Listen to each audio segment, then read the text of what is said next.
Hey, welcome back to the channel, and let's walk through this PBQ together. So the scenario says a user's computer is running slowly after downloading a free video editor. So that should be our very first clue. Whenever you see free and video editor in the same sentence, just think that something sketchy is going on.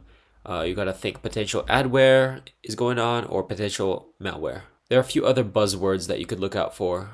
For example, in your PBQ, it might say third party.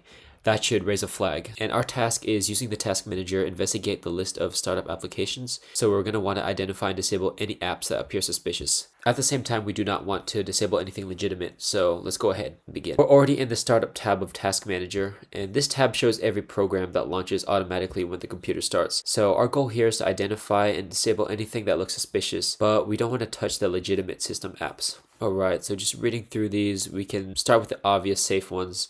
You'll notice entries from Microsoft, HP, Realtek. These are all trusted publishers. So a good rule of thumb is if you recognize the company and the path looks like C:\\, program files, it's most likely fine. This is where it starts to get interesting. You see video enhancer.exe. The publisher says free editor incorporated, and that matches our scenario description and doesn't sound like a well-known vendor.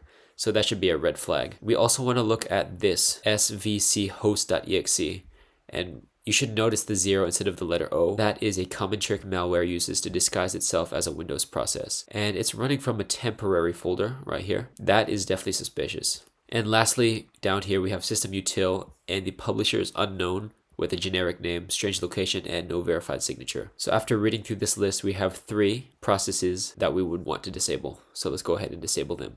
And disable.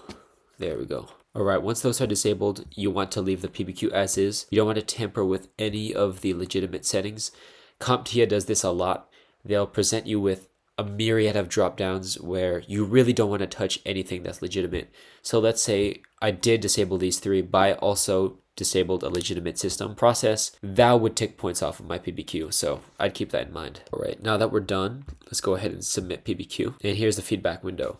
So it shows that we correctly disabled the suspicious items, video enhancer, this host thing, system-util, and left everything else running. So things like unknown publishers, fake system names, and temporary folder paths are all red flags to look out for. So in summary, the key is to look for context clues, what the scenario tells you, who the publisher is, and where the file is stored. So basically, if it sounds shady or it looks out of place, you should disable it. You'll get questions like this often, so use logic more than memorization. Alright, that's it. Thanks for watching. Stay tuned for the next one. And a quick side note, I did want to announce that I'm planning on releasing my website very soon.